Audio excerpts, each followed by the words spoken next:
Thanks for sticking around. And this is part two of our interview with Dr. Paul Craig Roberts, and we certainly appreciate you sticking around.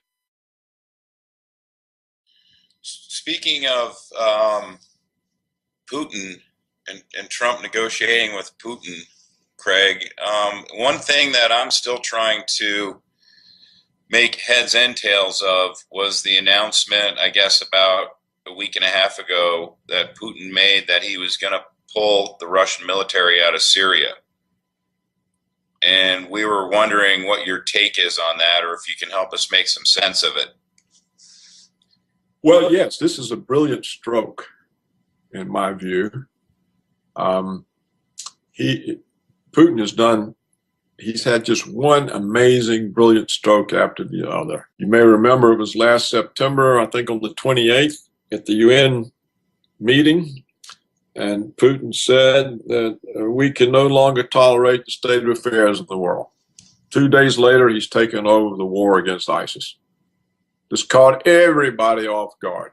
5 months later, he's completely destroyed the Islamic State as a military force. They can no longer put an army in the field. All of their financing is destroyed. He destroyed their oil sales to Turkey. All their arms depots that we provided them have been destroyed. At best now, there's some kind of isolated terrorist. So he says that's what he intended to do. It's done. Now, look, we've been trying to do this for 15 years against somebody and never succeeded in 5 months. And he says, okay, and this is what he said. He says, we have established the conditions for peace. We hope the parties involved show common sense. If not, he says if Washington or other parties to this agreement abuse these conditions, quote, Russia can, in several hours, build up its forces in Syria to a size capable of dealing with an escalating situation and use the entire range of means at its disposal. So he said, you know, it only takes us several hours. We're back. So we hope you show common sense. Now, what the neocons have tried to do, they've tried to say that Putin's withdrawal, oh, see, he's weak, he's pulling out. Well, that's not what Putin said. He didn't say anything like that. He said, okay, we've created, the exact quote, we have created the conditions for peace in Syria. We hope the parties involved would show common sense. If Washington abuses these conditions, Russia can, in several hours, build up its forces in Syria to a size capable of dealing with an escalating situation and use the entire range of means at its disposal. Our uncompromising attitude to terrorism remains unchanged. So, you know, what else does he need to say? I think with the rise of Russia, this is another good thing to be hopeful about, because it means there's now a constraint on American unilateralism. It won't be as easy for Washington, for the neocons in Washington, for the military security complex to keep their federal monies flowing into their profits. It won't be as easy now for them to go set up some country for attack. You remember now, it was Putin that blocked the attack on Syria. Yes. It was Putin who blocked the attack on Iran. And so this is the reason that the neocons hate him so much. It's the reason for Ukraine. But of course, the policy we launched in Ukraine has failed as well. he kind of diffused that. I mean, he couldn't prevent it, but he went in and took Crimea back, and he kind of diffused what the U.S. was doing over there. That's right. And of course, Ukraine is in complete chaos politically, economically. And now the Europeans are saying, good God, are we going to end up responsible for Ukraine when we've got massive unemployment? We're overrun with millions of refugees from America's wars. And now America has given us Ukraine to take care of.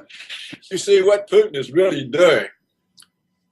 His pulling out of Syria is true on its face, but it also has the purpose of reassuring Europe that he's not an occupying power. He's not trying to build an empire. He's solved the problem and left.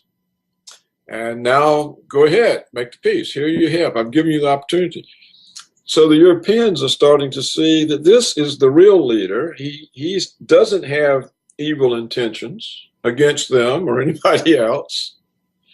And he's banking on Europe disengaging from Washington's control and becoming a real independent power, or having independent foreign policy, an independent economic policy, of ceasing to be a conduit for Washington. Want the individual nation states of Europe have to disengage from NATO? Yes. Yes. How would that be accomplished? Either they will disengage or they will use NATO to control Washington. They'll just say, no, we're not going to do that. We're going to do this. Here's the vote. You can't know for sure, but of course, this will require more leadership from the Europeans. And it may be the pressure that Marine Le Pen and Farage and others are putting on the traditional parties will force the traditional parties to break connections, or at least some of them, with Washington and actually start to represent Europeans. You see, Cameron, Merkel, Hollande, they don't represent the British, the Germans, the French. They represent Washington. That's who they represent. And so if the pressure from the failure of Washington's policies, that particularly the two that have given them millions of refugees and the potential of a deadly conflict with Russia, you can't put Europe in worse condition than Washington has put them in.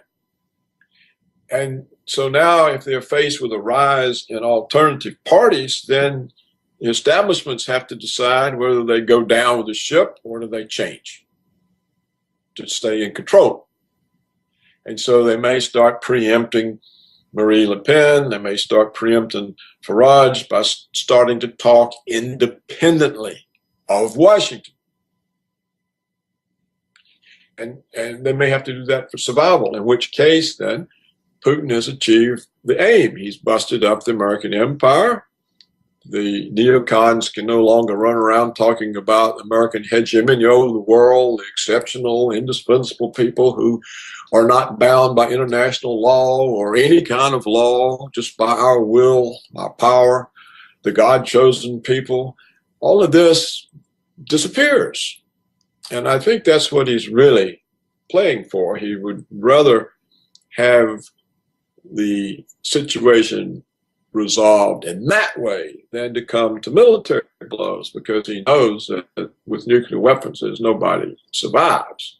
It's just, people think that because if you look at Hiroshima and Nagasaki today, that these weapons aren't that damaging because you've got two great massive cities there. The thing is, the atomic bombs are minute compared to the hydrogen bombs. And the current thermonuclear weapons are about 17,000 times more powerful than the ones we used on Japan. And so it doesn't take very many of those just to wipe out vast quantities of people, in fact, to make life unlivable. I mean, just look at all the trouble that's coming from the failure of one nuclear plant, Fukushima. Just look at that. I mean, this is just one nuclear plant that fails. Now imagine if you had all these weapons used in some way.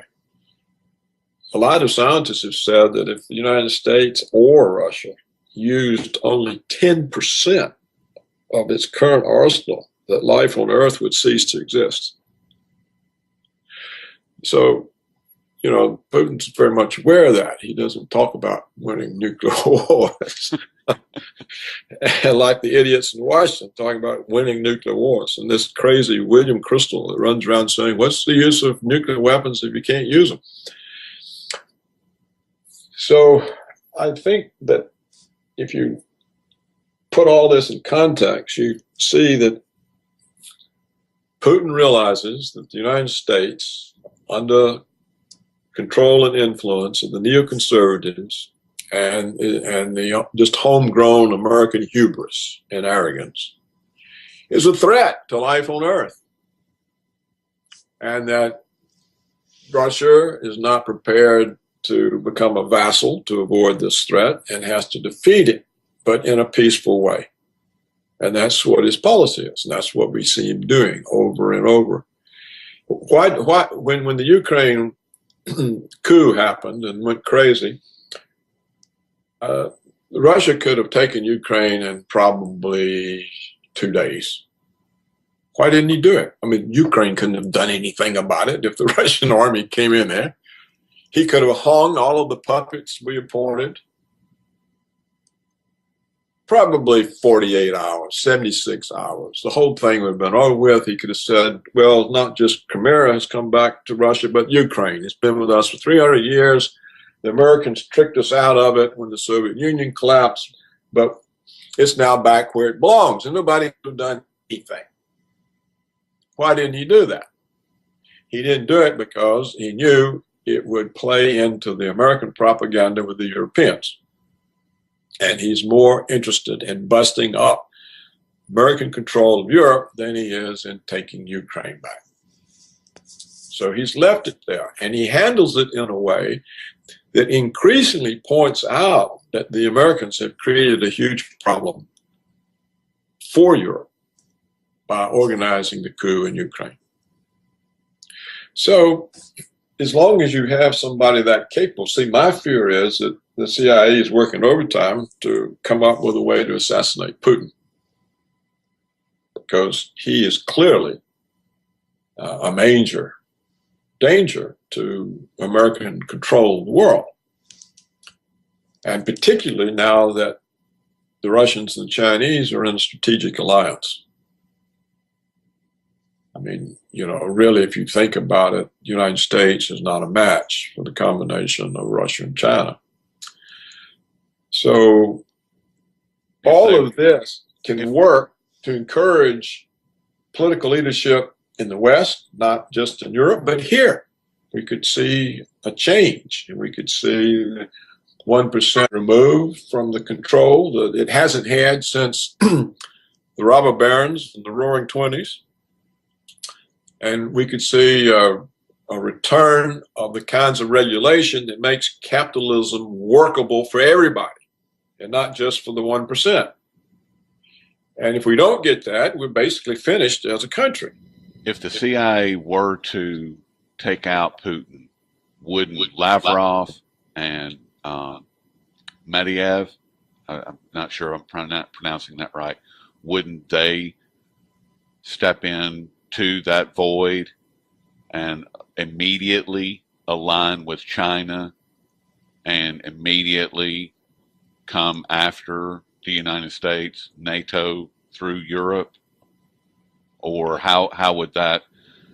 I think not, Rory. I No? don't think so. Well, first of all, we would blame it on some Chechen terrorist, you know, that the Russians put down. We would blame it on that. And all the Western press would say that. Would all, oh, it was this Chechen terrorist, Chechen terrorist. The Russians might know different, but do they want a nuclear confrontation over it? Because as much damage as they can do to us, what do you gain if everybody's dead. So it's unlikely that they would strike back in anger. Also, within Russia itself, there is a rump part of the political establishment that reports to Washington. They're known as the Atlanticist integrationists. These are the westernized members of the Russian upper crust that desire to be part of the West, who look to the West for approval and who are opposed to the Russian nationalists that Putin represents. And Medvedev, according to the Sinker, is one of them. So that the prime minister in Russia is actually aligned with the Atlanticist integrationists who want Russia absorbed into the Western world. So if a strong leader like Putin is removed, the chance of those people or that faction to make deals and remove the Russian constraint on American hegemony, that is a real problem. It seems to me that you could end up with a political civil war internally. The Russian nationalists would have to strike very quick and arrest all those people, or the opposite could happen. So I think that it would be a huge setback in the prospect for humanity for Putin to be assassinated. But I'm absolutely convinced that the CIA is working on it. It's impossible that they wouldn't be. I mean, we just don't put up with people who get in our way. Look what happens every time South America elects a reformer and he tries to have the resources of the country used in some way for the advantage of the indigenous population and not for Wall Street or the banana companies or the timber companies or the oil company, all the foreign ones, or for the elite Spanish ruling class that reports to Washington. What happens to them? They either get overthrown or assassinated. As the whole record shows that, not one of them. You know, Obama and Hillary overthrew the president of Honduras in 2009. He was a reformist. He said, okay, we have to have a government that represents, instead of the United Fruit Company, it represents people who live in Honduras. Boom, he's gone. Look what happened to Chavez. You have to remember he was overthrown, right? Right. And it was the military and the people who went to the streets and made us turn loose of him before we could kill him. And they put him back in office. Well, look now what's happening. We're overthrowing his successor. Maduro is in the process of being overthrown. Plus, we took their gold. Yeah, well, that's right. And I think we put sanctions on him as well. And now look what's happened to Carrera in Ecuador. Carrera is the one who gave asylum to Julian Assange, right?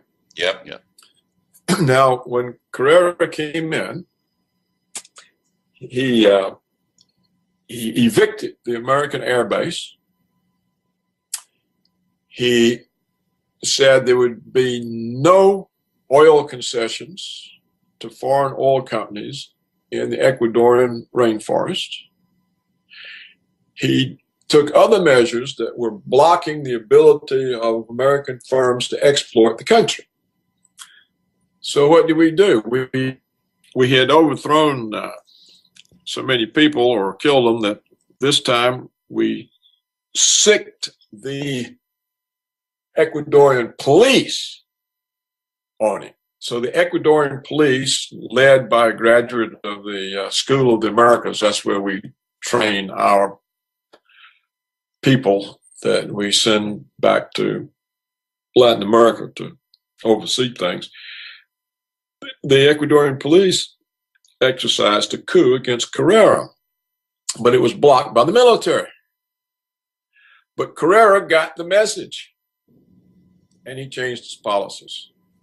He said, okay, we will sell some concessions to oil companies in the rainforest, and he became more and more conciliatory. Look what happened to the female president of Argentina.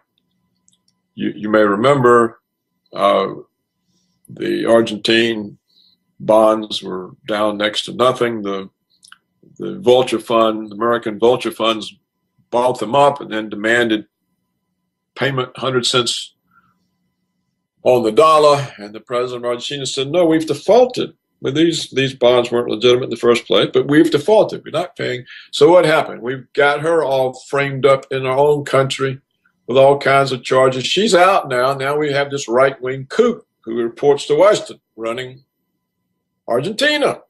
This is what happens to country after country after country.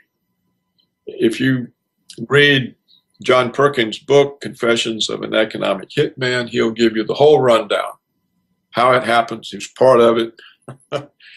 It's a confession. It really is. And you can see that any country that tries to be independent simply can't pull it off. If you read the book, The Brothers, about John Foster Dulles and Allen Dulles, you'll see how they overthrew government after government. Whether it's Indonesia, or Africa, the Shah, the Iranian government, we overthrew that, stuck the Shah in. We have a whole history of doing this to people who try to represent their own citizens rather than Wall Street, the big banks, the timber companies, the oil companies, or whatever. And by that, I don't mean their oil companies and their timber companies. I mean ours. You have to remember what General Smedley Butler said, the top Marine general. He said that I was a mercenary for the United Fruit Company, for Wall Street. My Marines and I invaded many a country in behalf of some flaky loan made by Wall Street. It's called War is a Racket. Yep. You have to read it. This is the top general saying that I was a strong arm mafia man for the American 1%. That's what the Marines did. Hitmen for the United Fruit Company, or for some lousy loan by the banks. Well, this is our record. And we don't know how to behave any differently, especially for the last 20-something years when there was no check on our power because of the collapse of the Soviet Union and the collapse of Mao. So this new world where China seems to be independent and where Putin has restored Russian independence, it's not welcome. We don't like it. We figure we can somehow handle China if we can get Russia out of the way. So that's, if I was Putin, the Russian government, I would be very, very much aware that there's an assassination in the works. That concludes part 2, and if you'll click the screen where instructed, it will take you immediately to part 3.